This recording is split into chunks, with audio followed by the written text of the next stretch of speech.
Security, do we have any ice? You son of a bitch.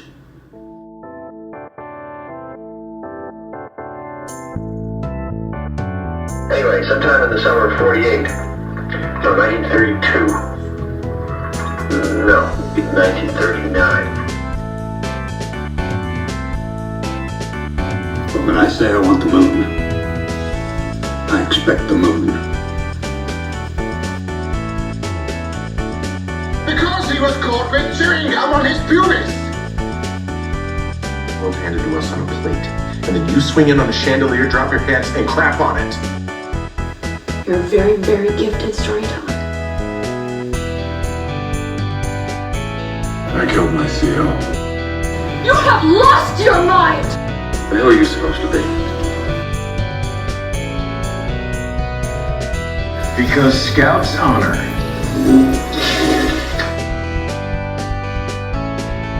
This is my business. I mean business! Hello and welcome to Blowing Smoke, the officially unofficial Mad Men podcast, where we dive into each and every episode of one of the very greatest pieces of televisual storytelling ever. So sit back, relax, and smoke them if you got them, because this right here is the Cure for the Common podcast. We're your co-hosts, Kyle and Levi Huffman. I'm Kyle. I'm Levi. And here we are looking at Season 1, Episode 5, 5G. I wonder what, thought went into the naming of this episode as, the fifth one, 5G. Right. It's always easy to remember. Well, also, it's literally a representation of 5, the 5G, the room number, and $5,000. There's a whole lot of cuteness going on with the name on this 5G episode. Internet access, right. There's just lots of stuff. So, this episode, again, as we previewed last time, is a big one, especially for the fifth season, because it starts to fill in a little bit of the Don Draper backstory. Kind of the biggest indication we got that things are not as they seem with this guy was the third episode, when the guy from his past recognized him on the train, called him Dick Whitman. Yeah. This is obviously, again, it starts to fill in some of the gaps even further.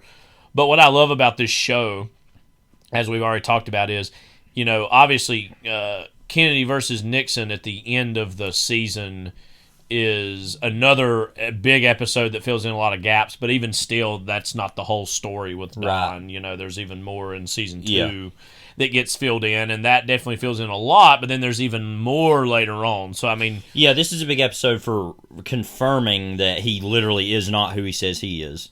Mm-hmm. That he had a family before this, and that he's run away from them in some form, obviously. And don't you feel that it's kind of funny to remember, because I always remember this episode as this stuff. Right. Then there's all the other stuff in this episode, which is like, people getting published and this and that, and then people are not, and they're jealous over that. And then, like I said, kind of the joke of that is then he's published to where someone from his past knows who he is, and it's like...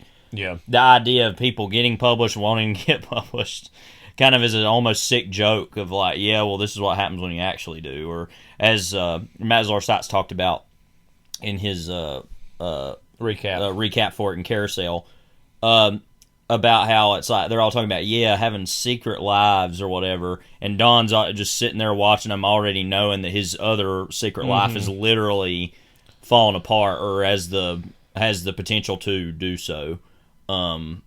And so it's interesting how that's all kind of contrasted, all these different things, and yet how low stakes all that stuff feels compared to literally you are a liar and your family has found out that you were living in a new identity when you were thought to be dead. Like, is just a very it's funny how that I was out. kind of thinking this might be true, but I wanted to go back and look what the fifth episode of the very first season of The Sopranos is college, which was also, for that show, a huge moment in terms of really underlining this is what this show is. And obviously this is in a more subtle way. It's not necessarily dealing with violence in the way, because I know, just to talk about The Sopranos briefly, I know David Chase said that was a really important big episode to make it to air, because he was starting to think, well, Tony's talking like a mobster and acting like a mobster, but he's not killed anybody yet in the show, and that was like a big line to cross that confirmed, no, this is who this person is. Yeah. In the middle of taking his daughter to college visits, which Yeah, I don't think, is really reflected upon enough just how much that is illustrative of Tony Soprano's psychopathy in terms of that he can be a loving father who genuinely cares about his children, especially his daughter, and then also someone who is looking to settle a score in the middle of all that, Yeah, and I mean, I think that with that, and maybe that was a plan in Weiner's head to say, let's go ahead and do this now, because like I said, that was a big deal for that show, because I know it was like an argument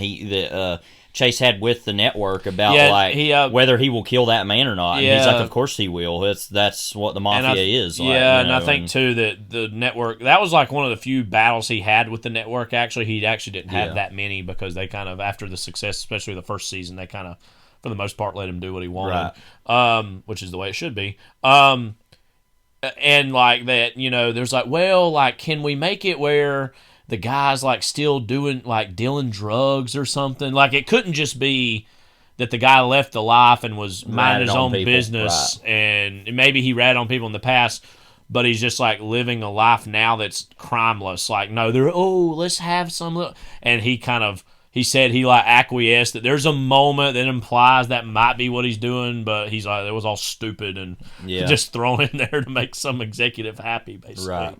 But that the point was he was in the mafia before, so it doesn't really matter. I mean, but whatever. Plus, the whole point is it's not, and that was what was so difficult for that show at the time, was to say, hey, this guy's getting killed just because he did. Or just because this, and our main character is evil, straight up evil. Mm-hmm. And this one is almost even more, I mean, well, not literally, I guess, because he literally kills somebody in the, but I don't know, in a more direct way of the psyche of Don Draper to just so callously be like, no, here's money, leave me alone, like to his own brother. Is almost worse in my mind. Not in a literal violent sense, obviously, but like... Well, it speaks to the human scales and emotions that this show, and why it's such a brilliant work of art it plays on is, again, we've talked about this already, it's in the pool of its contemporaries, the Breaking Bad, and just after the success of Sopranos ending and all this, like these shows where violence is the main currency through which the show operates. Game of Thrones and Walking Dead, same way. Or even like The Shield, or like some of the other shows. Certainly. This is a show that again really deals in human stakes, and the worst thing you could do to somebody in the world of Mad Men is offer them $5,000 and say, "Leave me alone." Yeah. And I don't think we should totally discount Don's own. I think there is a sadness in this for Don. He ultimately does still reject Adam, and like he does not want Adam to interfere with the life of lies that he has built for himself. But I do think there is a part of Don that is sad that this has to happen. Yeah. Doesn't mean he's not still making sure it doesn't happen, but there is a subtle sadness, and I think John Hamm's performance probably brings this out more so than the writing itself does, of the sadness of Adam. And this is a character who does appear later in the show, but not exactly in the form that we know him to be in this one. Yeah. And that right there tells you that this is a ghost that is eventually going to haunt Don's past, and he's almost haunting him here. But even over the course of the show, this is not like a thread that's going to totally end. Right, literally as far as I was thinking about that this morning, that literally as far away as The Phantom, which is the finale of season 5, he returns as a character, as a ghost, and when he's like having a oral surgery procedure. And that's in the aftermath of Lane's death, also, which was also by hanging, which is, which he kind of blamed himself for too, because he did the right thing actually for once, and as far as being like, we'll walk through that. Talk all about that, but that was more of like I'm actually taking it easy on you. You need to just leave rather than. And Don, and the sadness of that whole interaction is Don thinks he's giving him an opportunity to turn the page and move forward in the same way that he's always told people to do, and he's telling Adam to do here. And I think the sadness times is like people the commit repetition gets to him even more. And even like at the end of season 3, when Betty finds out his history, he even talks about Adam a little bit there and breaks down as he talks about what happened to him. So I think that, it'd be a little too easy to say, oh, Don's totally looking out for himself here, even though he is. And like, there is a very melancholic sadness to this, really, with the knowledge of knowing that I cannot have you interrupt my life. You need to go away. I'm sorry, but this is just the way things are going to have to be. And again, all that's juxtaposed against these executives who are like, "Oh, I want to get a story published in the magazine." In the Atlantic, and again, Boy's Life ended up getting. And I think that's another good. Charlie Fiddich gets involved, and this is a show that ultimately is about like office life and, to an extent, office politics, but mostly just the day in and day out of working in an office with these other people. That like all this is happening under the same roof. All of these situations are all occurring under the same umbrella of this advertising agency at this particular time. It's hardly the focus of the episode, but you even have still like Peggy's relationship to Pete is still in the ether, you know what I mean? And that, again, all these characters are, none of them really, obviously, other than we, obviously on the outside, know what they're all going through, which makes their conflicts and their interactions all the richer when you especially watch for the first time, but even when you rewatch, you see that, and it is one of those things that I think this is the value of art in a bigger way, is to give you a level of empathy of when you're dealing with other people in your own lives, in your own offices, in your own workplaces, whatever that is. And we all get caught up in our own little bubbles and like, blinders on when, and it's easier said than done, but to realize that, there's some people going through some heavy stuff like in life that we're never really going to know about. But obviously this show gives you a window into, that's what great art does. People, lives outside your own and outside of your own perspectives. Yeah. And that might seem like a strange thing to bring up with an episode like this, but I do think it is curious that, all these different plot lines, sometimes how they interact. Sometimes it's very direct and it's very clearly, beautifully, thematically connected. But then other times it's just this is going on and then this is going on, and the connection between those two things is kind of up to you as the viewer to sort out. Right. Levi, what was the ratings for this episode? So this was 0.75. No, right. So it's 750,000. 750,000. Sorry, what did I say? 7,500. Doesn't make sense. That'd be 7 million. Yeah. 275,000. Might want to hold on to that one. 750,000 viewers, and then Babylon after this it went up to 810,000, and then after that, I just keep bringing this up. After that, Red in the Face, just over 1 million. You know why? Because Ann wept. Yeah. We're gonna have to wait. We're actually gonna talk about that in a little bit. How we're gonna go on a brief hiatus because of your trip to London later, but you're gonna have to wait for Ann wept even longer. So again, anyway, but yeah. So the ratings were okay for this. They were a little. They were a little. Actually, I think it was funny enough the lowest of the season, except for Long Weekend and Indian Summer. All the other ones were a little bit higher. So this was it's interesting that kind of the biggest episode of the season in certain ways was kind of one of the lower ones at the time. Because nobody saw it coming, I guess. And maybe that's what's good about having it the 5th episode of a season, both in the case of this and College, is to be like, getting you acquainted to the characters and then really dropping the hammer down and saying this is what this is ultimately, actually. In this case, I mean, it's, I think, giving us enough time to continue to question who is this person? Like, literally, who are they? Yeah. And then by finally confirming, they're actually not even who they say they are, literally, is a good time to do that. But so 5G aired on Thursday, August 16th, 2007. I'll read you here what it says on IMDb. Don Draper is shaken when his past life comes back to haunt him. After his picture appears in a local newspaper, Adam Whitman, a man who claims to be his younger brother, approaches him. Don, or Dick, as his brother knows him, initially denies everything, but in the end admits to having taken on a new name. He refuses, however, to have anything to do with him and tries to buy his silence. When one of the admin gets a short story published, Pete Campbell's frustrated that his own stories have yet to see the light of day. When his wife approaches an old beau to see if he will publish the stories, he has an interesting proposition for her.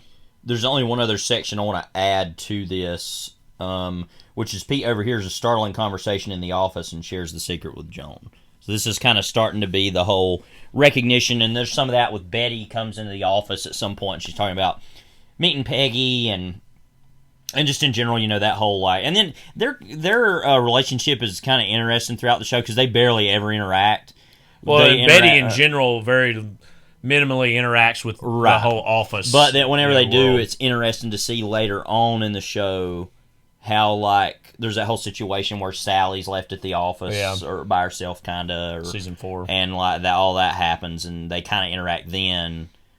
And there's that like brief moment where it's like Betty, Peggy, and Megan are all kind of together, which is like a weird, because it's weird to not, I think sometimes, to not lump Peggy into that group, because no, she never has a romantic relationship with Dawn, but she's the woman who's around Dawn the most other than those two. She still is one of the most crucial women of Dawn's life. Yeah, so therefore, I think it's interesting when those people interact. Now, her and Megan, of course, interact way more in season 4 and 5, in 6 even. But they work together. And so like that's a lot more directly involved. Of course, the relationship between Betty and Megan is a predictable one, but not in even a bad way. Yeah. It's always interesting to see Peggy and Betty interact because it only happens like I don't even know, like 3-4 times in the show, maybe. Well, you also mentioned just Pete and Joan's interactions, which are something that very kind of reaches its apex and richness in season 5. Yeah. Because they're not two characters that normally have many scenes together, even though they do work in the office. But they both become partners, and then at a point that's... And also, what happens with Joan in season 5, like, obviously Pete has a lot to do with, and, just adds to his whole recipe. I don't know when this became a whorehouse, but which is in its own way. His relationship to brothels is very interesting throughout the show, too, because he doesn't fear being in them. Interesting. Like, you'd think somebody like him, he'd just like, I don't even want to be in here. And he's like, no, I have a whole other weirder, like, feeling about this, like, which is strange. But yeah, so obviously there's a little more of that in this episode as far as, like, talking about, and beginning to talk about the secrets that secretaries keep and how, and, it'll talk a little bit about in the next season, Zoller Seitz mentioned that, that she'll have to be doing that for other people, saying this is what you need to be paying attention to and what you don't need to be paying attention to. So it's even more of like her as a character as far as like learning those things in the office politics. I don't know if we have much else to say other than why does advertising age still exist? So that's a ad age. It's called now. But it still exists. Why? Okay. Let's go to their website. Let's check out their website. Yeah. Oh, okay. It's just BS. Yeah. It's just basically, I guess, like a trade publication almost, like dressed up. Like Variety, kind of. I mean... the CMO agenda for the 2025 balancing AI with the human touch. And it's like some of that like SpongeBob meets the NFL stuff they've been doing. Look at that picture. Go to Ad Age and see if you can find this. The CMO agenda for 2025. Real quick, why don't we go on this tangent for 2 seconds here? As pro football fans, there's been this whole recent phenomenon of like you said, like look at this, by the way. America's Hottest Brands 2024, and it's like a picture of the sun. It's like, what? But CBS is owned by Viacom, who also owns Nickelodeon.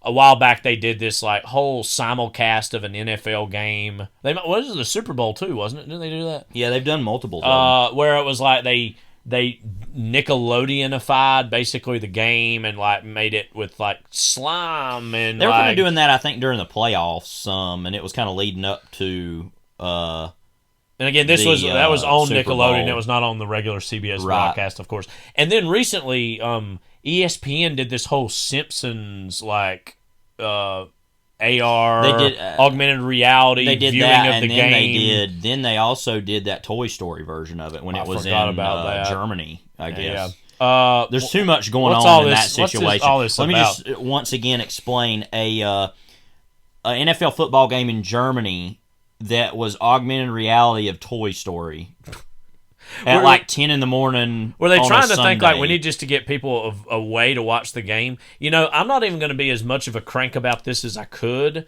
More so because it's not the main broadcast. The main broadcast is still going to be its own thing. It's just a simple addition of the broadcast, you know. I will say, you know, and it might seem like, why are y'all bringing this up? This isn't related to Mad Men. It is related to advertising, and it is related to how we view content in the year 2024. And I don't normally like talking about, you know, things as content exactly, but that's what it is.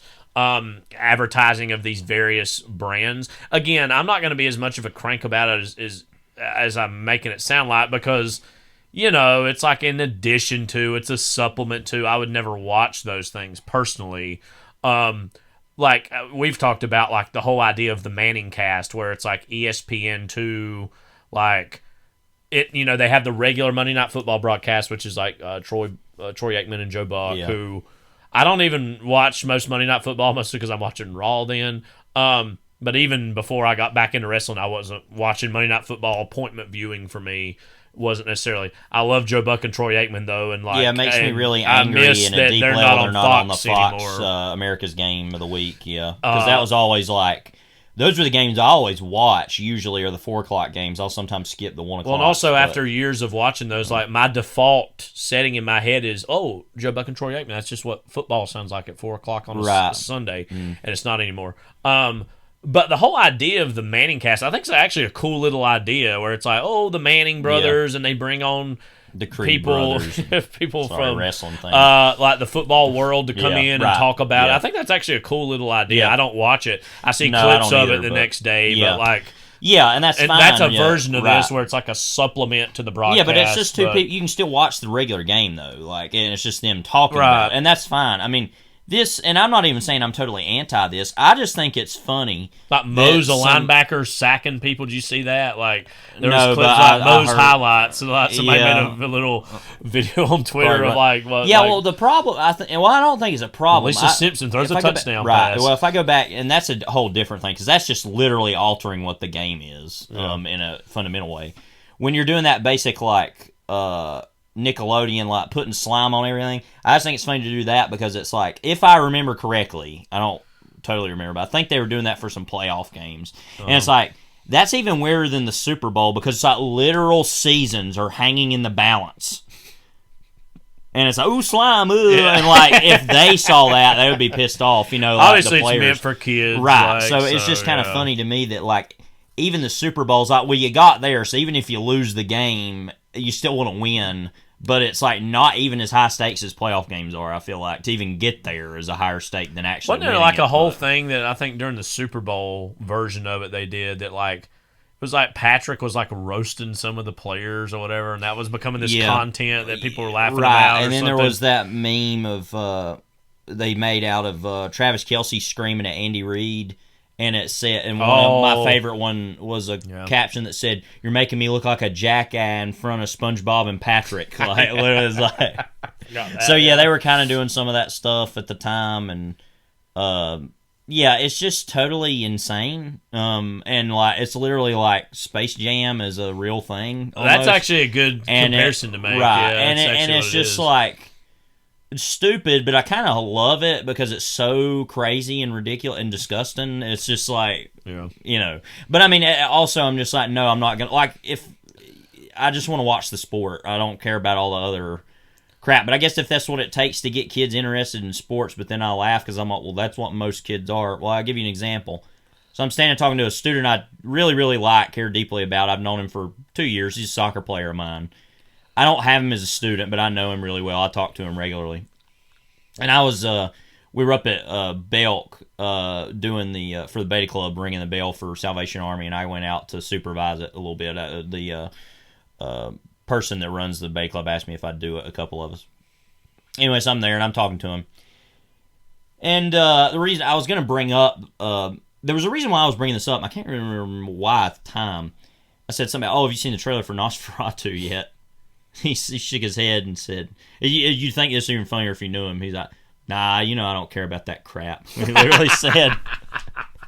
And that reminded me that a lot of these kids, all they do is eat, sleep, breathe sports. Or video games. And video games and being on your phone. I mean, I don't even know if he really plays video games that much. Like, he's really into running. His dad's like crazy into like track and running and stuff.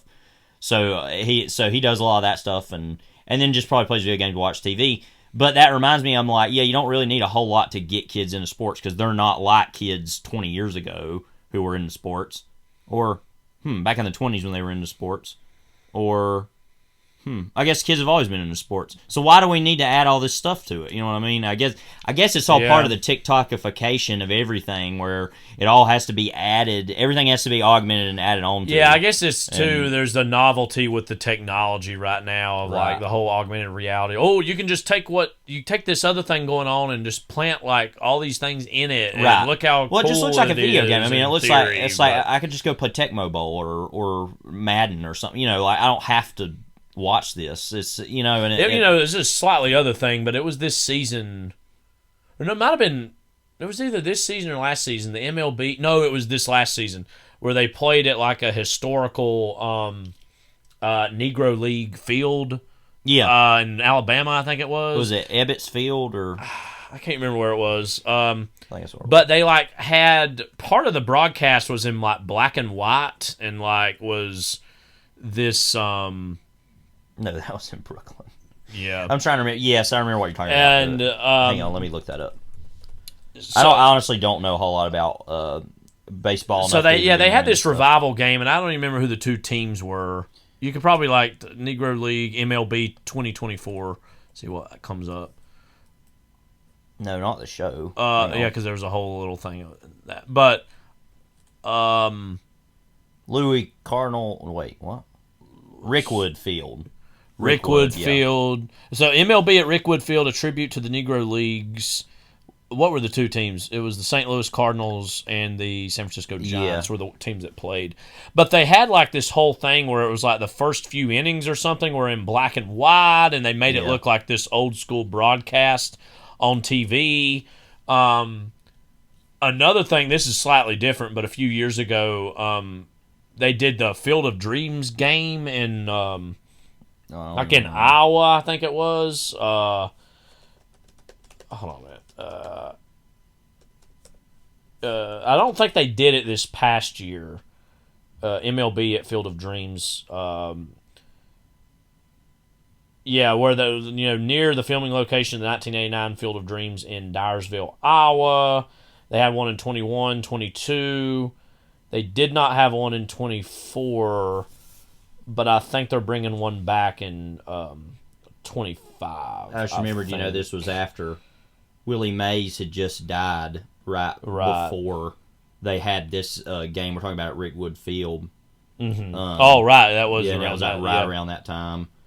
But it was like, it's honestly pretty cool to see the Field of Dreams game because it's like they have like the cornfields behind it and it just looks very old school and, that's its own version of baseball trying to do something like this type of thing. Yeah. Where they're trying to either evoke something. With baseball, those specific things are evoking something of the past. Yeah. As opposed to some of these football versions are, doing things that are evoking these whole other forms of entertainment on the field, which in some ways speaks to like, as we know about football anyways, that like we don't even think of the players as like people as much because they got uniforms on their head. So it's like, oh, well, swap it out for Homer, swap it out for Lisa Simpson. Like, Yeah. Meanwhile, basketball's ratings are just failing right now, as I was talking about with Levi earlier today. And so maybe the NBA needs to do something. I don't know what their version of this type of thing is. Yeah. By the way, I wanted to mention because I just remembered this. Felt like I had to bring it up that Reggie Jackson talked about. You remember there was that thing of him talking about. Well, it was like being a black player, being a black baseball player, and he pretty much said, if I had to do it again, I wouldn't do it. Basically, and he talked about how bad it was, and that's just something that really stuck with me because I think I've heard Hank Aaron say something like that before too. Yeah. And so that was just a very like, oh wow, like almost God breathed like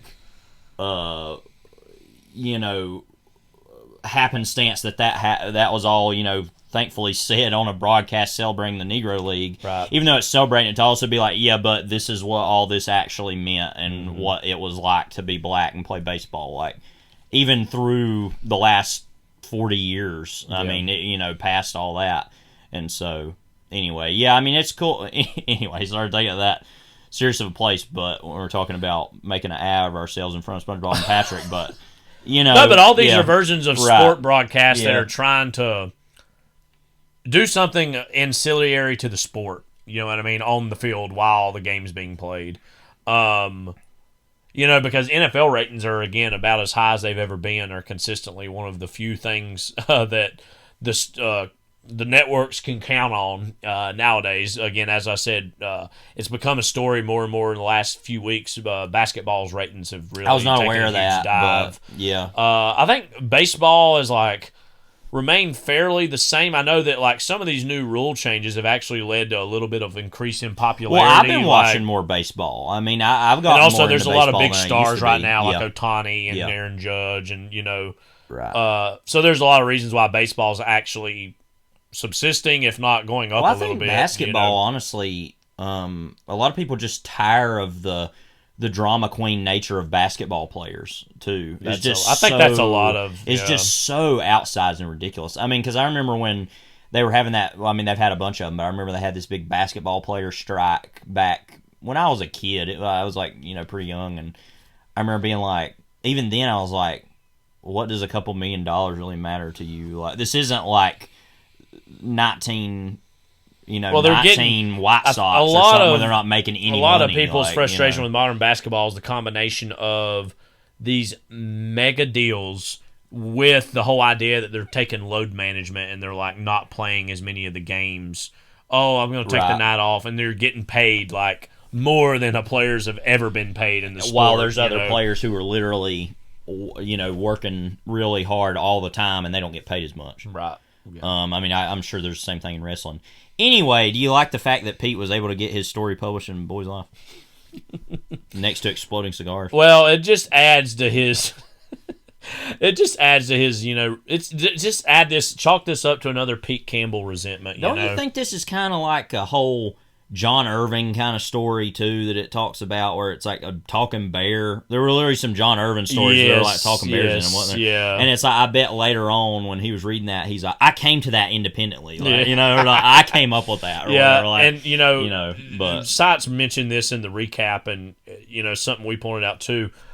Don had the line of saying something along the lines of Roger said something about there's 10 pages of right. There's that. There's that too. But an episode or two before of Don said more failed artists and writers than the Third Reich, and then also what you said, Roger, who later has his own book published, as we know, is talking about everybody in this industry really wants to be doing something else, and this is just and how many people that we know involved in the film industry and as writers or as directors or whoever had some interaction with the advertising world, especially of this time, or that Don DeLillo later, definitely was. I mean, that was a big one we talk about, is all those novelists that were in that, and Don DeLillo being probably the biggest I can think of. It's funny, but maybe this is a way to wrap it up here before we move on into the actual episode. Is when he was asked how did that influence your work? He said, none.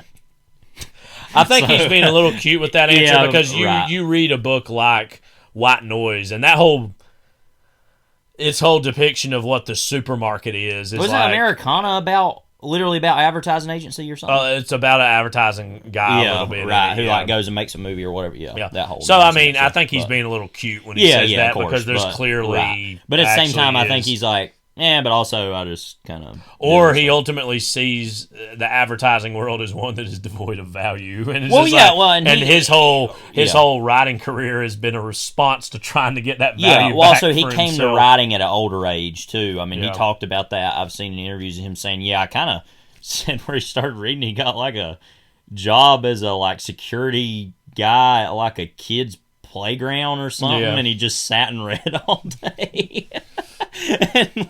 and that's where he was like, I kind of want to write, like, or whatever. But he was honestly influenced more by movies than anything in his own way. But anyway, we're getting too out of sorts here. I know that was a random detour to talk about, but I think it does have a relationship to advertising and the consumption of content, which is obviously all of what Mo's we're all highlights. talking about. Yeah, so he's Mo Green. I'm Mo Green. I mean, if you know, you know. Yeah. Before we take our station break, this episode is brought to you by Borden Dairy Company. So, get your dairy. Got milk? Signal 6432, hike. Time out. Attaboy, Fury. Gee, does that look good? Boy, am I thirsty. This will get you back on your feet again, Pete. Borden's Milk, the all-American drink. Just what I need. Borden's milk is packed so full of power that just watching it pour makes me raring to go. Sure tastes good. That's a great picker-upper, too. That's why big football players drink Borden's. It's a milk with the muscles in it.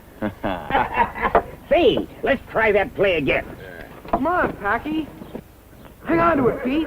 Over here. Throw it. Catch it, Joey. Touchdown. You kids can score, too, with Borden's milk. The all-American drink. The best tasting milk in town. Make sure your mom keeps plenty on hand for you. Giddy up, giddy up, giddy up. Buy Borden's today. And here we are. We're back. Who knows? Maybe Adam/Dick and... or not Adam or Don/Dick, had such memories on the farm as that family. I guess it should be said this is not an official ad that has anything to do with the episode, but I think it fits in the sense of it being this kind of pastoral, playing football and drinking milk. They didn't do that on the farm back in Pennsylvania, but they're mostly drinking liquor and getting kicked by horses. So. As always, we're watching this from the Blu-ray of Season 1. We're hitting play in 5, 4, 3, 2, 1.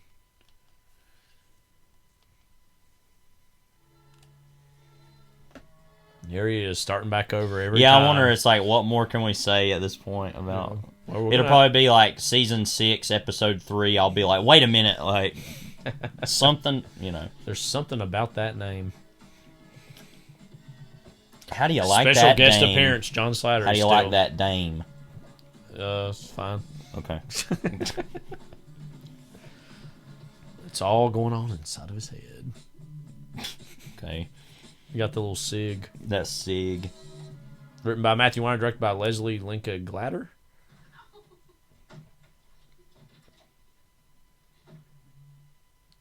Another night on the town. Coming back from like some award ceremony, I think. Yeah. A lot of, as Sites pointed out, a lot of award show moments in this show here and there. Like, obviously, advertising, I guess, is no different than any other industry, especially theirs is like, let's award with the best this or that. Right. And Don, as he said, you don't want to look like you care about it. ... But actually he does as much as anybody else.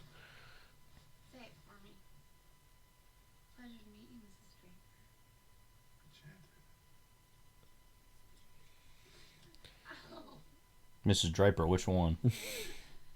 No, sorry, can't. Is that what, your mother? No. That's all he says. Oh, this is that moment where like it like hits the thing falls off or something. It's better. It's easier to unplug it from the wall than it is to even. Yeah, it's a special kind of tired. Yeah.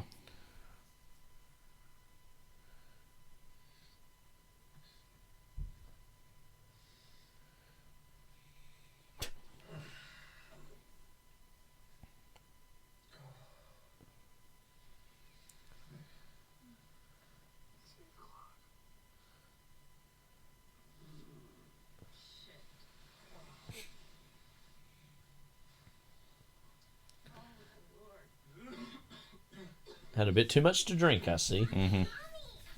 Ethel. Daddy's boss won an award. Daddy won one too. An award for good horses? I know, again, the original screenplay that was written that has this Don backstory, and it was called The Horseshoe, I know, which I don't know if that's in any ways a callback or something that was taken from that, but the Horseshoe Award. Johnny slams the door and it messes it up here. Yeah. Which honestly shows how cheap it is. Congratulations,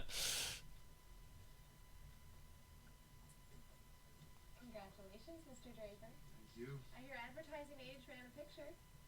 Fortunately, no one reads that. Because that makes you wonder why he is reading it. Yeah. You know. I'll get Mr. Campbell and Mr. Kinsey. I don't remember if he says exactly. It could have been sitting in a daggum doctor's office somewhere and flipping through it. I don't know. They said something about the Nuki Award going to Nuki. Congratulations. Dookie And that Award. speaks to like how if you really, for the most part, wanted to disappear in this era, you could. That, you know, if you didn't see that magazine for that month or that week, then you just didn't see it. The Atlantic Monthly. Look at that. Congratulations. Thank you. What does this have to do with you, Kenny? Tapping a maple on a cold Vermont morning. Cosgrove here got a story published in the Atlantic Monthly. You're kidding. I look forward to reading it. Keep it. I've got copies. Congrats indeed. A thing like that. First thing like confirmed a thing like that from Pete Campbell. Right. Well, yes. The weird thing is, short fiction is not my strong suit. I have 2 novels. Novels? About what? One is about a roughneck on an oil rig who has to move to Manhattan because his wife's mother is sick. The other one is 5 Easy Pieces. Yeah. who's a widow. She kind of got stuck with this family farm. No one will help her except this boy. These don't even sound stupid. Thanks.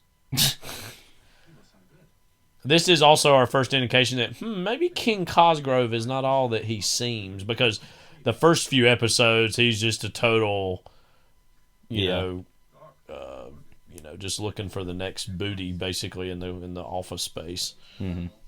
Some kind of irresistible fireworks that bring people to the bank, even if it's just to visit. I hate it when they say fireworks. Especially when they keep talking about a toaster with a warming tray on top or a blender. The blender's nice. Jack keeps talking about escalating the toaster wars in order to lure women in. The Toaster Wars. Well, we're going real unfrosted here. Not in my house. All we do is try to get the It's really taking in those wicker back chairs that they're sitting in. men need their own accounts. Beyond the family. Men. Oh, I can see that. Discretionary. Statements sent to the office. Yes. This doesn't sound weird at all. Yeah. Capital private account. No. No.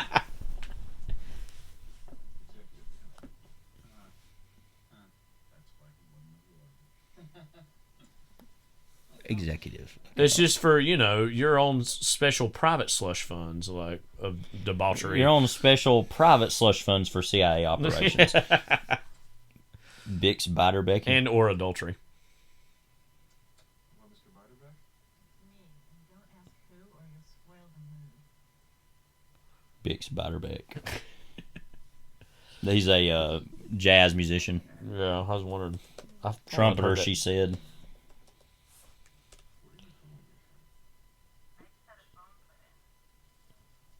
He's passed away now, as it turns out. Died in 1931. Meanwhile,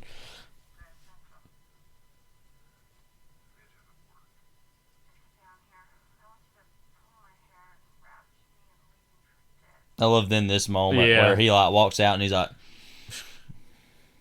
this is the first indication of Peggy's that he's off extracurricular activities with his executive account. Yeah. Then he's acting kind of like. I'll be back after lunch. The first of two being caught in your lies of this episode. Yeah. Well, he came in late, left early. Like. That was Ken Cosgrove from Burlington, Vermont. His father is a... I mean, we all know it anyways. I think women have a reputation. Oh, they go around and they gossip all the time about people. It's like there's just examples of men doing the same thing.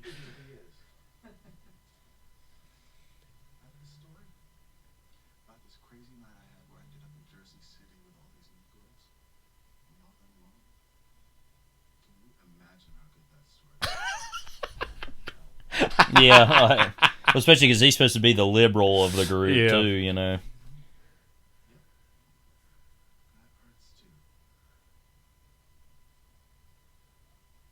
I love Harry's just kind of like this. He's like, I don't really care about. By the way, this. they're drinking at like 9 in the morning, 10 in the morning.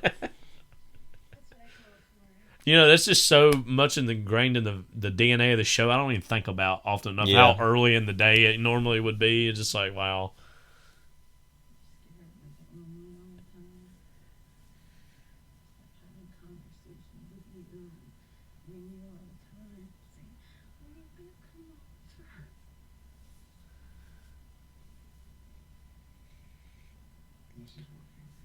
Don't call me at work. Like, okay. All right, freak. All right, midget. Sorry, your life isn't a million pieces. Be easier for you to have one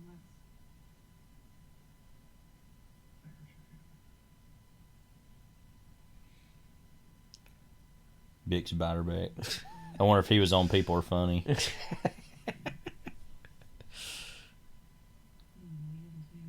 We really need another season of that. Need to bring that back. Like, hosted by Rob Lowe. Like, you know, just wearing his, like, you've seen, I know that photo, that meme of him wearing just, like, at a football game, wearing just an NFL logo hat. It's like default setting, like, in video game, like.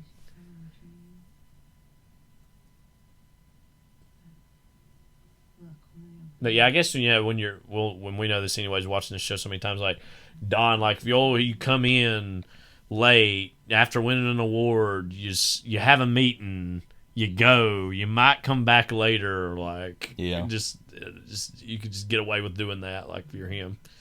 I should start doing that as a teacher. Some people do that. Yeah, I can think of a few people. That, yeah.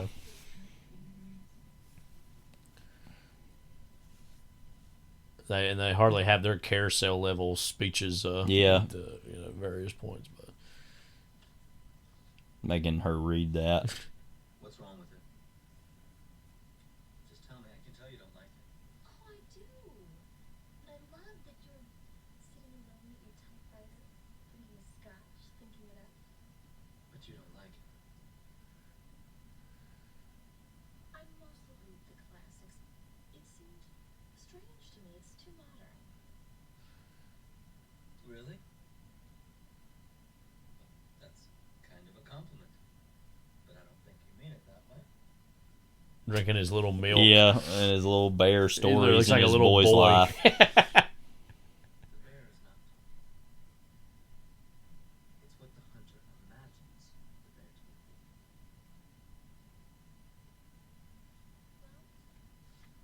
Well written. Why don't you submit it? I was going to when I finished dickering with it. Dickering. It's not a word you hear much. Charlie Fiddich, the beginning of Charlie Fiddich. Charlie that Fiddich comes up saga. like season 6 or 7 or whenever it is. Like, what's season 7? I think it part is 1. Yeah, part 1, I think. Why now?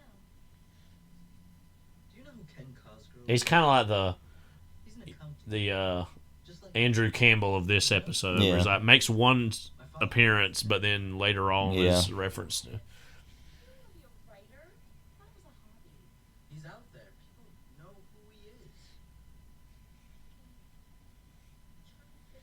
Even she's like, ugh. Like.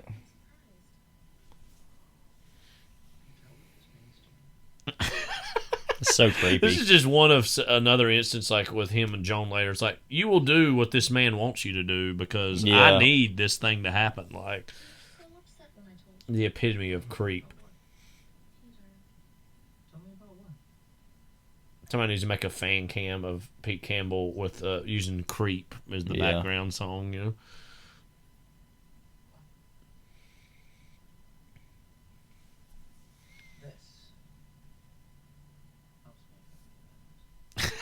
What a weirdo. What a weird transactional, like... Yeah.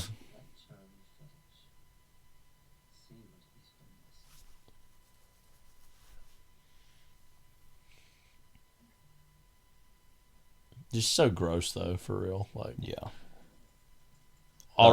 Pete's already put himself in prime position for Secor laxative, but we'll see. The ink is not yet dry.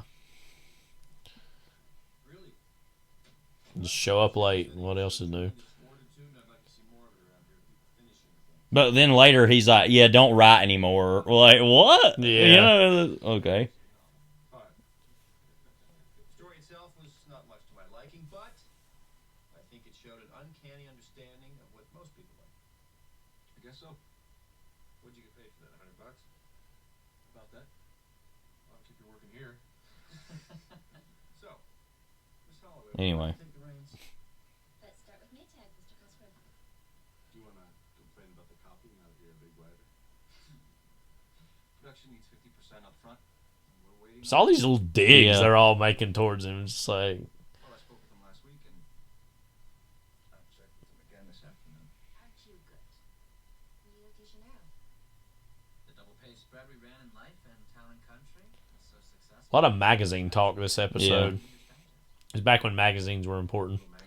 And I say that as somebody who likes magazines now, but I don't read as many as I'd like. Sales are great. The lawsuit is pending.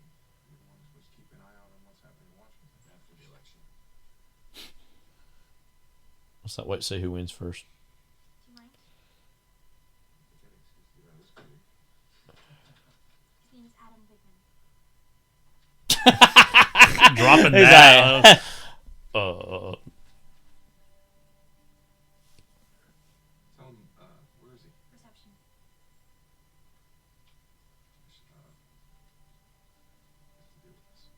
Sure. Better come back. I love to the end, they're like, okay, sure, fine. But he's just like totally shocked and shell-shocked of, oh, my God, I got to deal with this. Can I help you?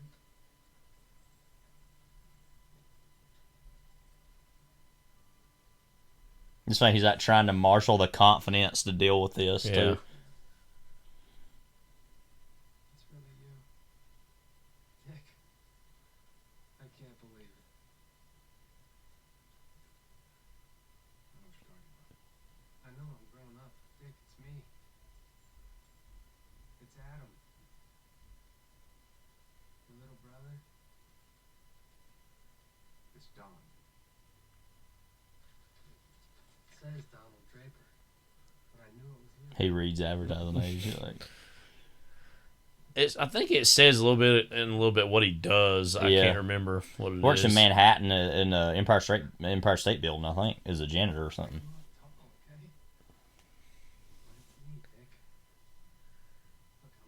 He literally just tries to outright lie and say, I don't know who you are. American Calculator.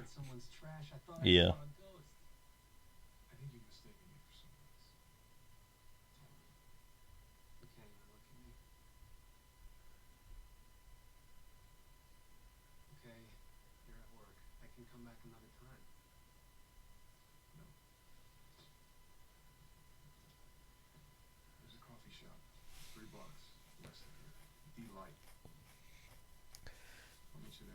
It's that same coffee shop that was in like season 2 or the episode 2, excuse me. Yeah. It's in a lot of stuff. Presses the button and looks at him like, leave me the F alone.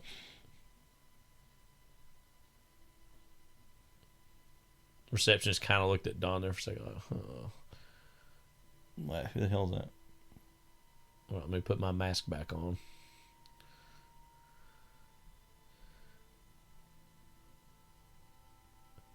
Executive account. This is executive account vibes here. More executive a-hole. Another executive over a-hole services. There's one of my favorite Mad Men tropes is like Don lost in the sauce in the middle of a meeting. Yeah. Just like very relatable. Yeah.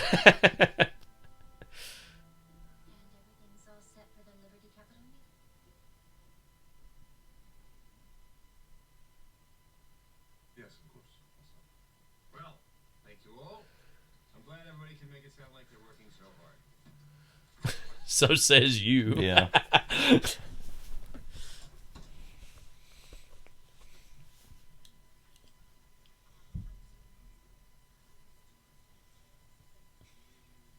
I've got to get away. Why is she all the way over there? Oh, no, that's how his office. Yeah, I'm sorry. I was like, what? Now I love she's like, he's going out. Right. I mean, sex, and it's like, no, like. A harsher fornication is about to take place. I can't believe this. It is really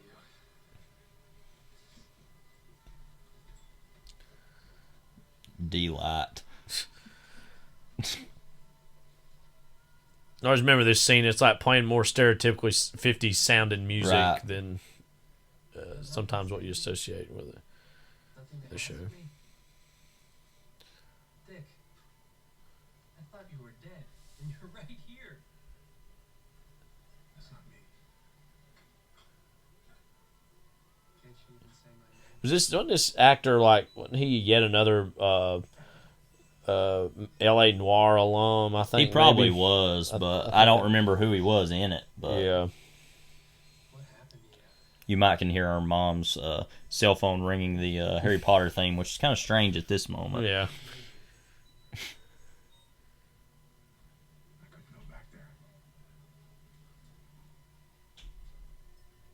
Food. I knew you weren't dead. I knew I saw you that day hiding in the window in your uniform. I was only 8, but I knew. That comes up later. Yeah, because at this point you're like, wait, what? Like. I can't believe when I saw that picture in the paper, I thought it looks exactly like him, except around the eyes. Donald Draper. What kind of name is that? What difference does it make people change their names? I guess. Love, he's like, why'd you do that? It's like, what's that all about? Never let me forget that. She's gone. To a better place, or? Stomach cancer. Oh, Good. Dang. Took it pretty hard. He passed too. That's reminiscent of what Vince McMahon said about his stepfather when he found out he died or whatever. Was I wish I could have killed him myself. His actual mother, and he didn't even rush to defend her either. Yeah, it's so sad. Like they're both like, yeah, good, she's dead. Like, I think one note we'll have about this show that we can say later when the Uncle Mac flashbacks happens. We need more Uncle Mac. Yeah. You know, like we should have had the Uncle Mac spinoff. Like, you know, it's like, what's this? You know, Young Sheldon, like a prequel, like Young Don, like Uncle Mac. You know, big recurring young Uncle Mac. Oh, here's Charlie Fiddich, by the way. Young Uncle I Mac. call it Best Little Whorehouse in Pennsylvania is what I call that show. Or Mad Men Babies. I remember we used to have just a picture of him sitting behind the desk. I felt like at one point, but Yes, I did. Yes, but As much as anyone can enjoy that kind of thing. all right. It doesn't matter. Matters that I publish it, right?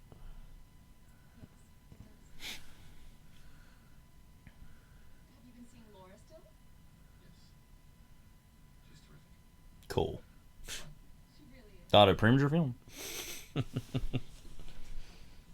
Preminger. Ada Preminger. Selena Kyle. About Gotham's Lady Perfume. It makes women feel like women. Like.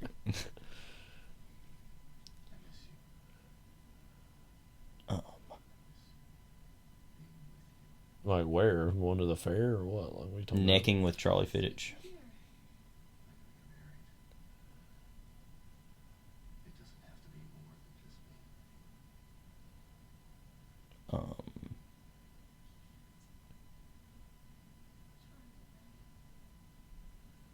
Charlie. Cheer up, Charlie. This is a real "you're such a super lady and I'm so lonely" moment.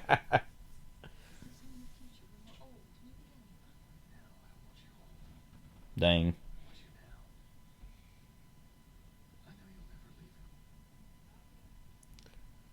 Turns out to be predictive. Mm-hmm.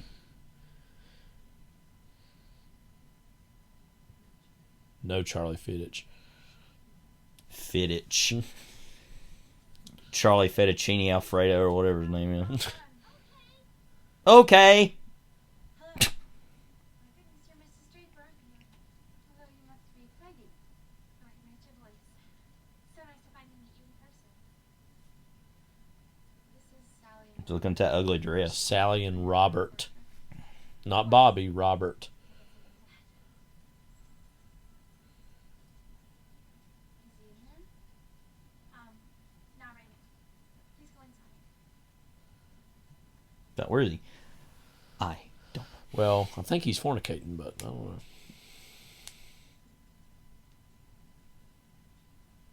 What if she just like, oh yeah, he's off ravishing a woman right now. I'm sorry. Ravishing. I mean, he's going to buy radishes for your dinner later. I don't know if I've ever had a radish. Maybe once. I really can't remember what it I haven't. John? I need your help. Go. Mrs. Draper's here. And having the portrait taken, he sent out, and I don't know whom to lie to. Calm down. Mr. Draper is out. I don't think I'm supposed to know where he went. That happens. He's using his executive account. He slipped out like I could. It's his fault. He comes and goes and never says anything. Where is he? I make an excuse to Mrs. Draper. She could catch him in it, especially if she just leaves. Or even worse, than he'll know that I know where he was. Where is he? I don't know. You do know. And you're going to tell me. Or I'm not going to tell you what to do. I can't believe you. No. The gossip queen. He saw her the other day. She's like, ooh, I got catnip. Call. Oh God, now I told you I'm the worst secretary in the world. Who is she? I don't care. Please hurry.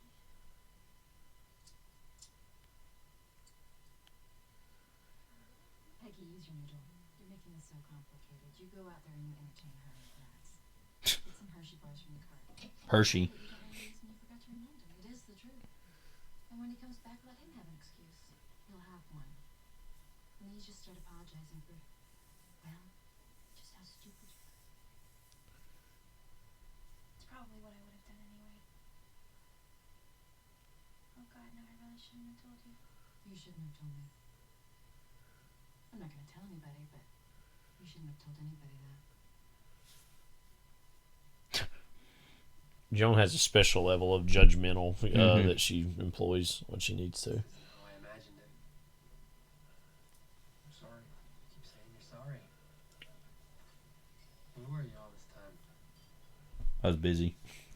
Around here mostly. I was been around, like, cool. Yeah. Oh, no. I mean, look at you. Who is Donald Draper? Do you have a wife? Kids? I'm gonna go. You don't even want to tell him that. Yeah. That's it? Uncle Adam. Take lunch? No. Let me. You didn't have anything. I don't understand why you're being like this. When I was little, I used to imagine this day happening, and here it is. I don't understand. I'm family. I just want to be a part of your life. We have that as a screen cap of him like getting up as a reaction Don't walk out that door. photo. I'm not buying your lunch. Because this never happened. You know, Don, he always has that ability. It's like, this just never happened. Yeah. This instance. Like, yes, it did, but okay. I don't like black licorice either. Cool. Do you think we should wait? I think so. I can't believe I forgot. Oh, are you missing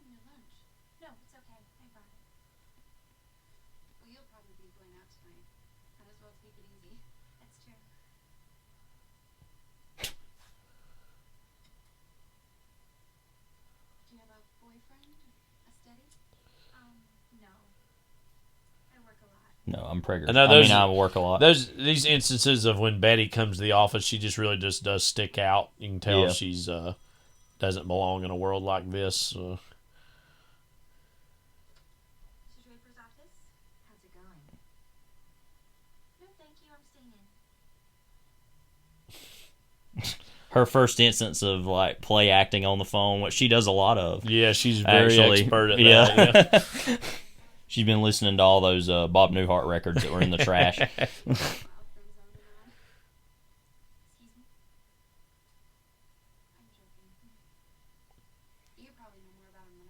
Yeah. In the end, she will ultimately. I feel like her own way.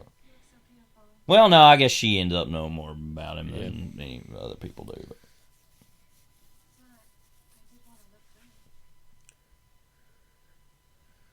Mr. Draper, what happened? Where were you? We were just about to leave. I'm so embarrassed. I forgot to remind you.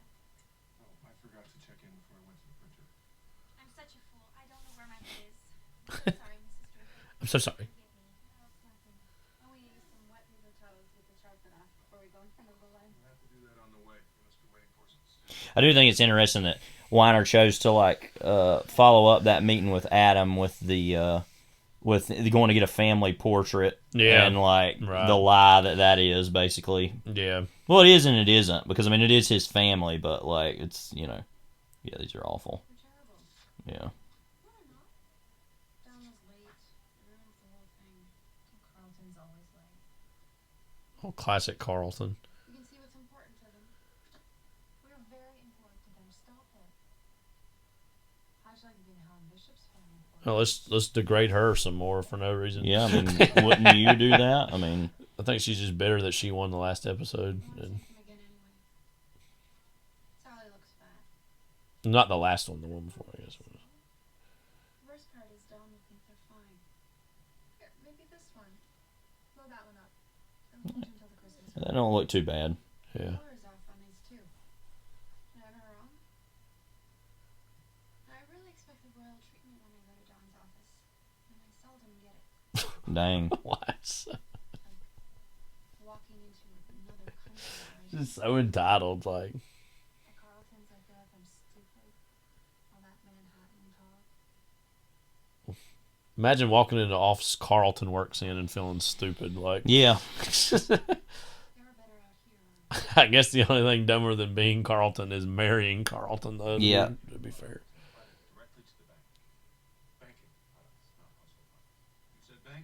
I'd be reliving the traumas of my past too if I had to be sitting there listening to banking. Yeah. That guy was a L.A. Noire character. Yeah.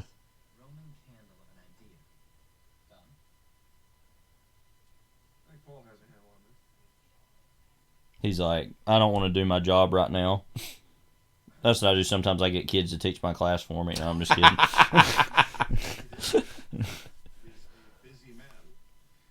I had a professor one time and went to UNC Wilmington. She was a political science professor. This maybe happened 2 or 3 times over the whole semester. She just walked in. She's like, I'm not feeling good today. Like, why don't y'all get up here and teach or do something? Who did this? I can't honestly even remember her name, but where was it? You said it was UNC Wilmington. It was a political science professor I had. It only happened 2 or 3 times, but I just remember one in particular. Just being like, I don't want to do anything today. Basically. Does this say that to you? It will if you put the word private in there instead of liberty. Executive private account. Executive private account. What are you laughing at? A portion of our customers are already, I believe, doing this. There's just no name for it, and we have no way to charge them. I like the torch. It says, "Don't get burned." Good stuff. He's like, what the hell? Don't get he's burned. so disgusted, you can tell. Again, it was brilliant to have that be a product that's used in this episode as far as these private lives. Executive private account. Looking at the mail. He has no friends, but he gets a lot of mail.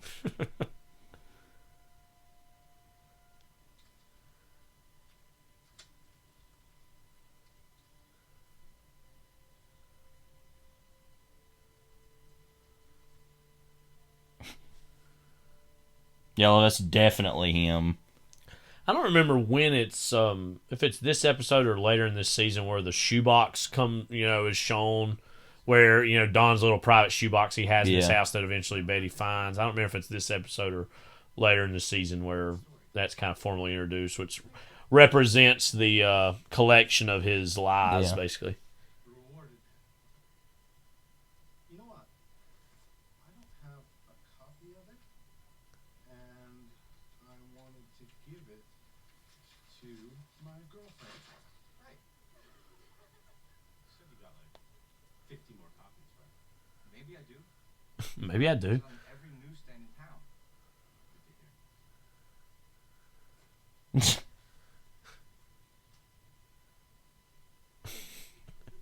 Wow. Orson Welles. I think actually he looked super pathetic in that whole thing, but whatever. Who, Ken? No, Paul. Oh, Paul, yeah.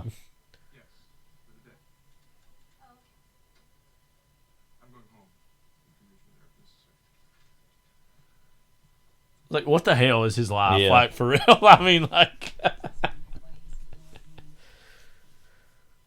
because he's so good looking, he can go outside the office for whatever he wants. Most of these fellas can't. They seem different to me. Well, either way. Oh, he's different, all right. Keep his record clean here and at home. Honestly, he sees that in you, you are solid gold. That's my job? Yes. That's his private life. Private. Executive private account. And it's why we love him. I don't love him. Fine. Look, if you're even thinking about passing judgment, then you're in the wrong business. Okay. You need to relax. I have never come over here and not seen you with a look on your face that said I need a drink. This job is hard, but it's the best. How, though? Well, listen, I know I've been up there, but I've been competing neck and neck with people in this place. I didn't know I was competing with you, too. You lost. A moment to show some grace, and he's like, well, F you. Yeah. It's just like, it was hilarious. Oh, there's a great Pete scene coming up. Oh, I forgot this.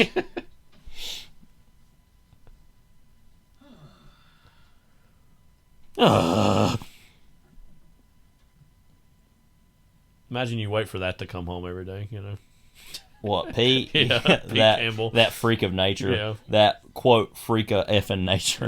That thing like you that. You four-eyed freak of effing nature.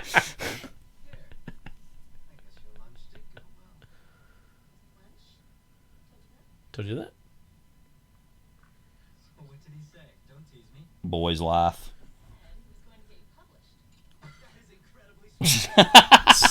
Incredibly swell news.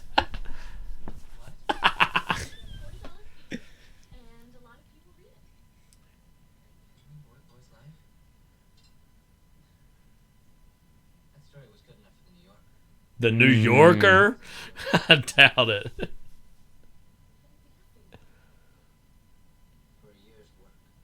That took a year to write that. Yeah, that's not good.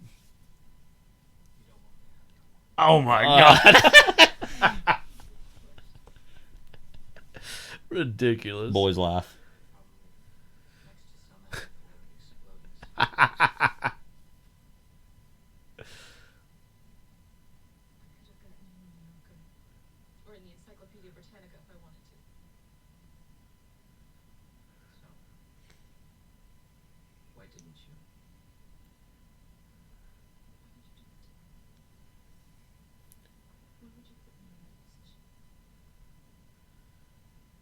Or as they say, position. He understands and just goes, eh. It doesn't push anymore on it, but yeah.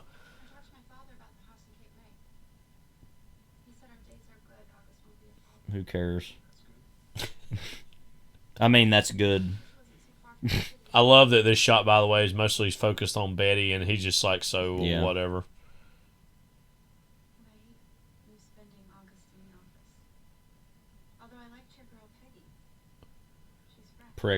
Peggy.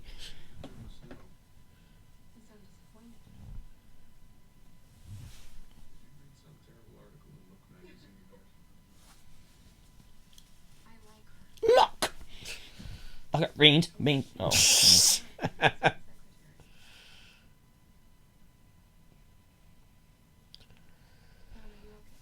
No. Well.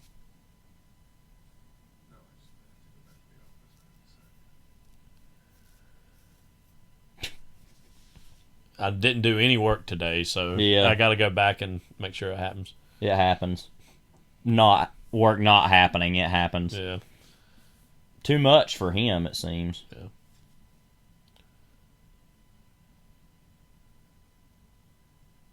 So that photo I forgot didn't make the shoebox. That photo didn't happen. It never happened.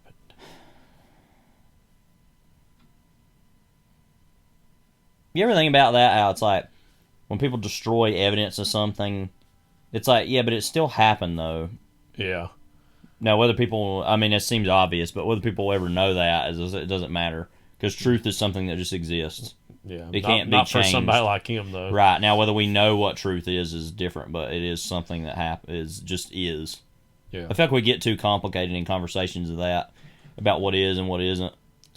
We don't have enough, like, hotel stationery anymore, you know? Yeah, I know. We have it at the Baymont Inn and Suites. Even that, there's, like, corporate hotel, right. Like, it's not that exact address usually. Or...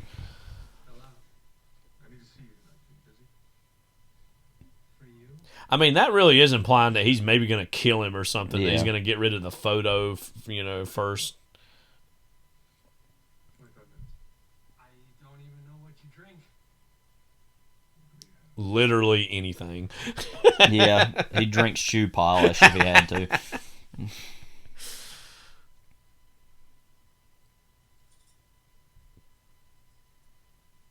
It's crazy you have a day like he's had and then your hair still looks that good at the end of the day. There's plenty of days where that's not true for him in this show, but...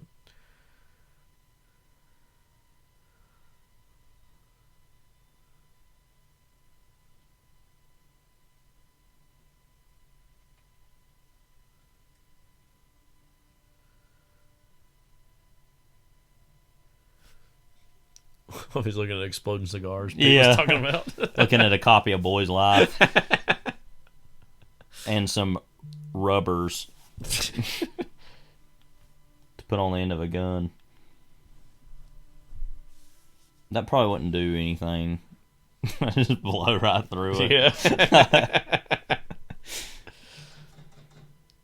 That was such a stock. The titular 5G, by the way. I'm so glad you changed your mind.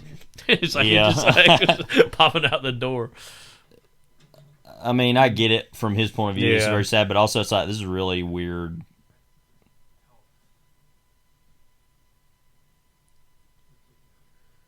What he's wearing looks like something somebody'd wear on a like Twilight Zone episode. Like just a short. Oh, him, short sleeves and button up.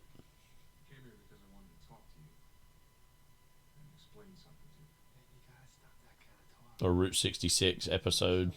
Yeah. What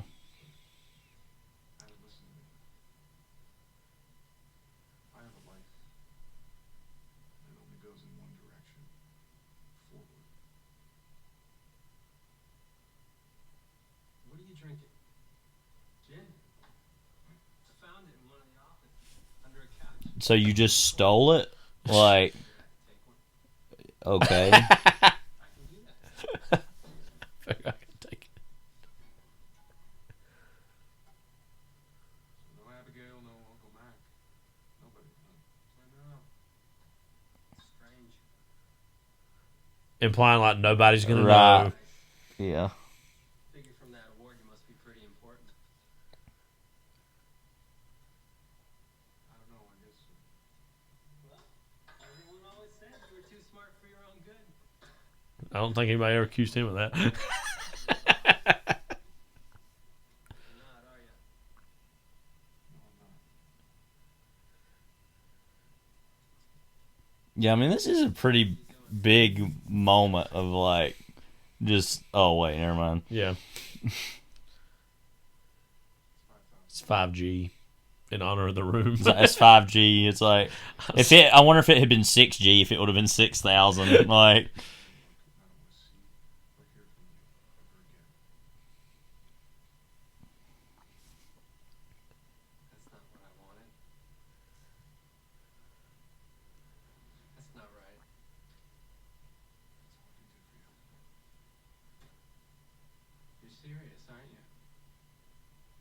It's a signature Don look you see here or there where he's wearing that coat with no tie, unbuttoned top button. It's like him in repose almost. When he's like going on parade, if you know what I mean, in the darker parts of town.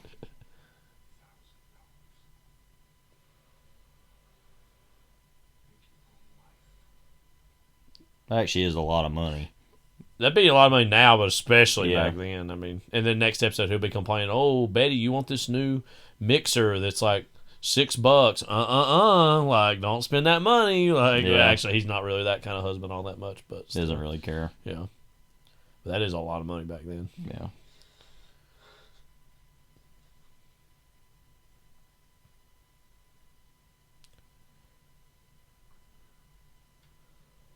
The Dawn sounds like vampire in repose sounds. No, not really. For who? Like, he didn't let him keep the bag.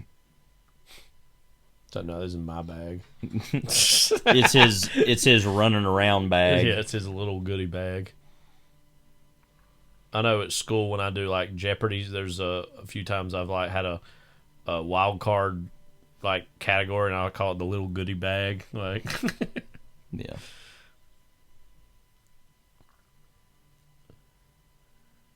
Anyway, how was the office? Did you get some work done today? Money changed hands.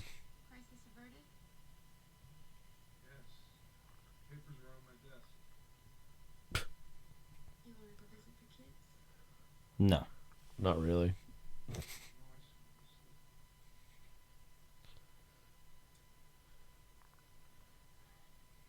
Kind of not into being a dad, like RN or ever.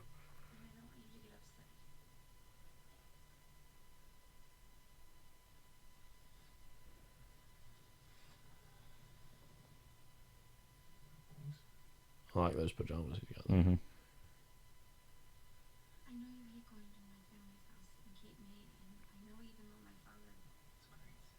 It's so great. I love he's like thinking it's gonna be something to do with that, and it's like,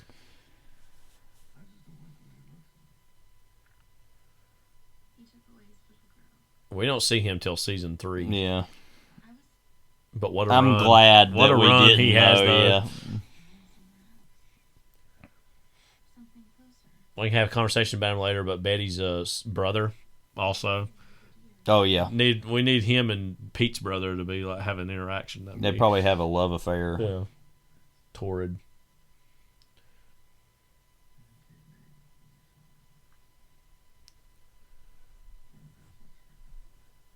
Which I just had to spend $5,000.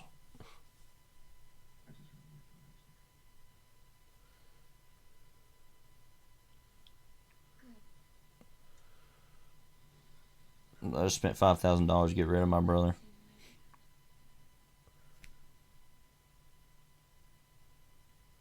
Executive private account. Yeah. So his executive private account's his drawer. Yeah.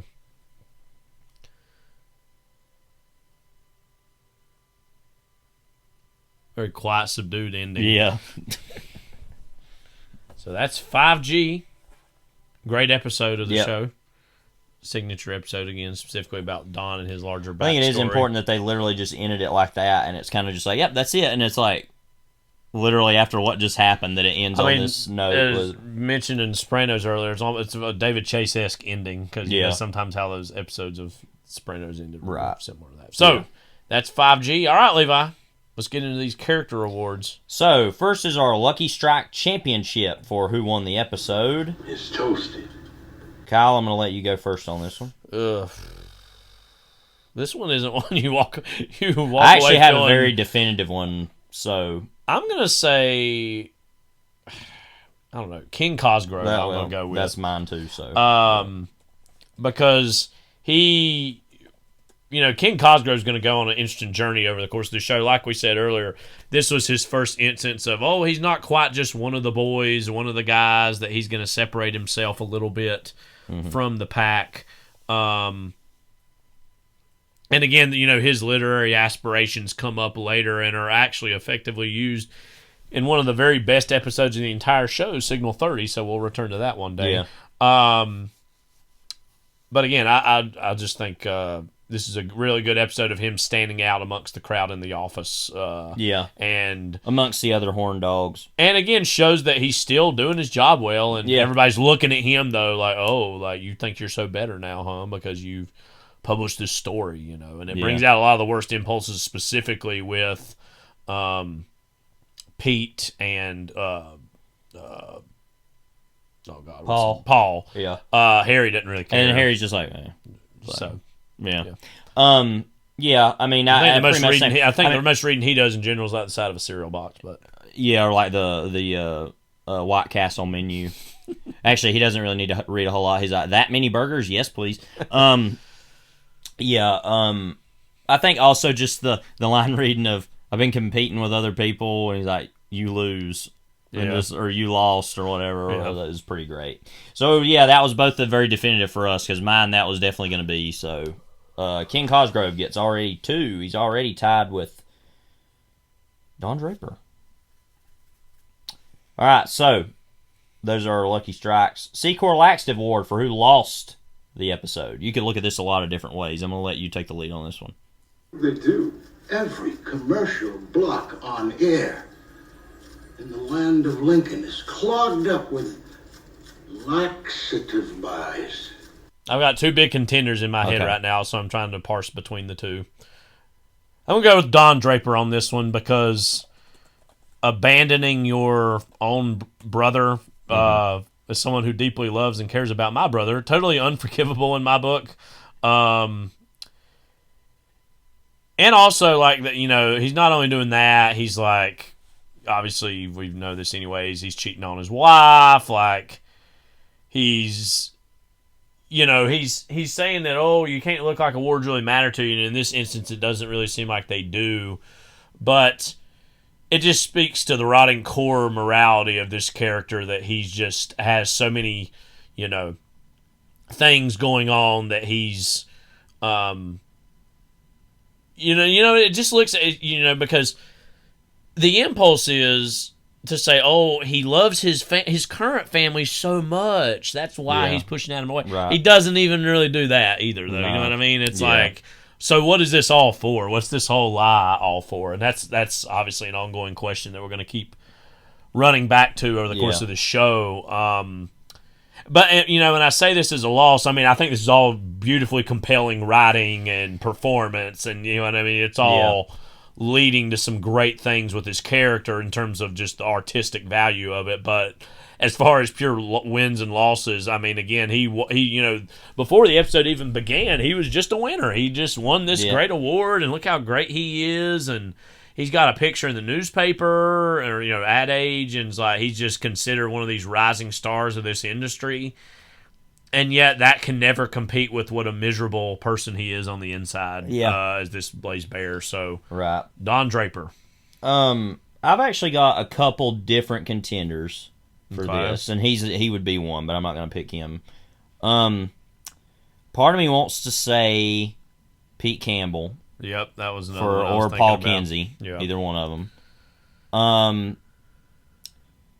Because of just their, and them competing over all that crap. Then part of me wants to say Andrew Campbell just because he's still alive. But I mean, I am going to go the other half of the thing here and say Adam Whitman on this one. Not out of a mean place. It's more of like a tragic loss.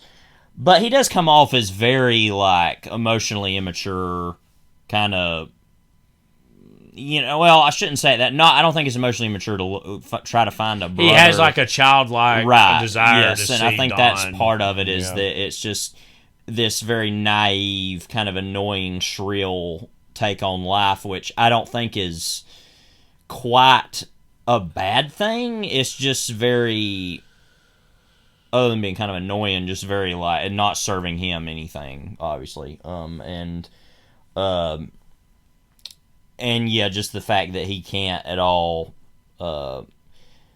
not only make inroads with this, but just seem to fit in New York City at all, really. That Don says, I've been around here mostly saying, like, yeah, this is where I live. Like, this is where all the liars and two, live. And I say this, I think a lot of thought was put in this, but don't you feel like he literally feels like he's from a different time and place? He literally feels like he's a character from the 40s. Or, I mean, the way he even looks, he just feel like he's been ripped away from some other time period to be placed into this instance of this character's interaction to his detriment and his tragedy. I feel like ultimately is a reflection of him. So. So for two that, Whitmans. both of the Whitman I know family. This is the very first time I've repeated a character for anything, as I've given Don a C-Corps laxative before. So he's randomly running up those C-Corps pretty high. So Pete was honestly close to me for winning though. Yeah. Like Don't worry, he'll win some other ones. Yeah. Those are ours. C-Corps laxative, Don Draper and Adam Whitman. All right, Mohawk Airlines plaque for the most shocking event, line of dialogue. I'm sorry, am I bothering you? What's going on? I just got off the phone with my brother. It's the strangest thing. Apparently my father was on that plane. What? Something or other in the episode. I'm gonna let you go on this one first. I'm gonna go with the revelation that Don doesn't have a gun, that it's got the money instead. And again, because we knew that doesn't happen, obviously, but like rewatching this episode, I forgot how much it really plays up the drama of that. Even though we talked about it and previewed it, I'd honestly forgotten to the extent to which it does that. So just that revelation or that moment of, so nobody else around, huh? And then like, all right, here's the money. Totally get out of my life. Leave me alone. Yeah. And also just not even for the pure shock value, the emotional gut punch of what that is. Yeah. Again, it's nowhere near actually taking a person's life in actuality, but the way it feels like a murder of sorts. This is the killing of Dick Whitman, and so you need to accept this is who I am now and move on from me. And Dick Whitman is dead, literally or figuratively, and you need to go ahead and move on from that. So that moment. I think that's ultimately kind of the thing of the season, really, in its own way. I'm gonna go randomly somewhere else with this and say, the moment where Midge is on the phone saying "ravish me," and then he hangs up and he just walks out. Like, I'll be back after lunch. So I'm gonna type this in as Don's facade doesn't crack when exiting again. Just the constant, and I mean, it's part of that too is the moving forward, just whole attitude, all the time. Yeah. So for Kyle, Mohawk Airlines is Don's way to deal with problems is money. Mine is Don's facade doesn't crack when exiting. All right, now we have our last one for the episode, Patchy Palm Award for the best cultural reference. This is Patchy. What do you want to go with on this one? I can't think of many off the top of my head, so I'm going to go with Bix Beiderbecke in terms of just like, hey, this random I'm trying to jazz say that musician. And that also speaks to Midge's like, oh, I'm a beat, I know jazz, like it makes sense for her to have some real hipster highbrow kind of reference like that thrown in here. And just it also does though indeed sound like a fake name that is being used for something else. Sounds like some made up spy name or something. Which adds to this whole clandestine James Bond secret nature to Don sometimes, of him in and out and all the things he does. Right. So I'm gonna go with Bix Beiderbecke. That would have been one I was thinking of. I'm gonna go just with the exploding cigars in Boy's Life. Because it's just always nice to remember those, like, you're a wimp, so take this thing, all that crap they used to sell in magazines. Is just hilarious to me. Which implies that obviously Pete probably read a lot of Boy's Life at various times of his life, and just took that in. Because he's a boy. Yeah. He probably read it last week. Yeah. In fact, he's probably embarrassed that he still subscribes. That he does it. Yeah, so he's like, don't do that. We are not adopting, or we are not subscribing to Boys Life. That's final. So, our patchy palms for that. Wasn't as much cultural stuff in this episode. Bix Beiderbecke for Kyle, and the Exploding Cigars and Boys Life for me. Alright, so we'll quickly preview the next episode, but we should say, and we'll say this here in just a moment, that we're going to take a little bit of a hiatus until the beginning of the new year, because Kyle's going to be going to London looking for that London fog raincoats, seeing if he can get his affairs in order across the pond, a la Lane Price's father. Yeah. So, but anyway. Yeah, so we're going to take a bit of a break going into the new year.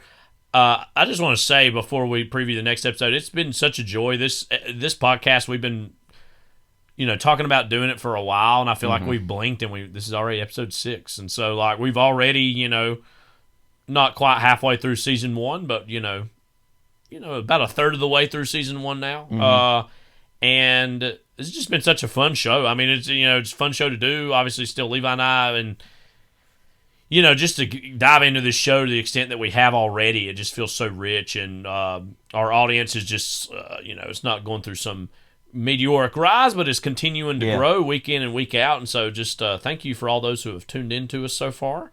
It's been a great experience, and again, we're still finding out what this show is, while also already making some plans for things we want to do in the future with it, not just purely the episode commentaries, which is, of course, what the bulk of this show is, but some other things as well. So just thank y'all for a great year. Obviously, any of you who listen to Overlapping Dialogue and have come on over, thank you for that, too. I know this has been kind of a big year for us in terms of wrapping up that for now. I mean, we got plans to go back to that, but also because we knew in the long run that was going to be coming to an end, and that we'd be starting this. So, yeah. So just thank y'all for anyone who's listened to this episode or this podcast in general. Please subscribe to us, share it, talk about it with friends and family, whoever, over the holiday season. Again, I know it's awkward because, as we said last time, this show's not going to really sync up with the calendar of reality very often.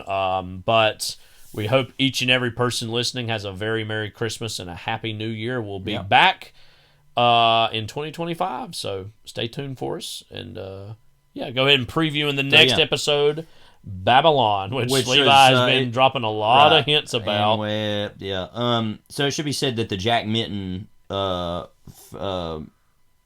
husband and wife writing duo, this is their first official they were probably some of the bigger writers to be associated with the show. The first big episode they wrote on, it was August 23rd, 2007. It's a little bit before my birthday. So my birthday would have been on a Sunday that year, I guess. I'm really thinking about that. But so this whole episode's a lot more about the Jewishness, kind of returning to that. Also, after it's been confirmed that Don is not Jewish. Right. And they're all right, we can return to that.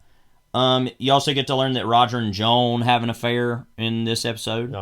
As well as the beginnings of Peggy with the Belgially lipstick and Freddie Rumsen coming in and all that, is her beginning as a copywriter. That's this episode. Okay. And also the fact that there's all this stuff more with Rachel about Dawn seeking her advice about tourism for Israel, which seems kind of bad in a way. He's like, that's that Jew I know. Let's ask her about it, And then there's a lot of stuff in this episode about Exodus. Also, book. Her beatnik friend Roy comes in, Midge, and he's in another episode a little later. So a good expansion of they go to the Gaslight Cafe, which isn't there anymore, but still is. But yeah. So again, this is going to dive a little bit more into the beatnik culture, a little bit that exists at this time. There's another episode later on that I'd say has more of that in season 1 as well. So this episode of course has the song Babylon, Psalm 137, as arranged by Philip Hayes, has the same arrangement as Don McLean version on his album American Pie, which is the earliest known release of it. So look at that. So can you imagine him singing that? Wow. Dang. Don McLean's Babylon. But yeah. So obviously, Ann wept when you get back from London. Yep. We're gonna weep galore. This is Kyle. This is Levi. Take care. God bless. Hello there. Here's an early Christmas gift for you from wonderful Ivory Snow. You can get these 2 snowball Christmas tree ornaments without paying a penny for them. That's right, a gift from Ivory Snow. Aren't they great? Lightweight, unbreakable, made of sparkling white plastic foam with red and blue trimmings. They'll brighten up your tree for many a Christmas to come. And you know, they're yours for free. Now here's what you do. Buy from your dealer the special Ivory Snow boxes with the free offer explained here and this certificate box top. Then send in 1 box top from a special giant size box or 2 box tops from the special regular size box. And you'll receive these bright and cheerful ornaments in plenty of time for Christmas. The supply of these special Ivory Snow boxes is limited, though, so don't delay. The address is right on the box tops. Mail yours now.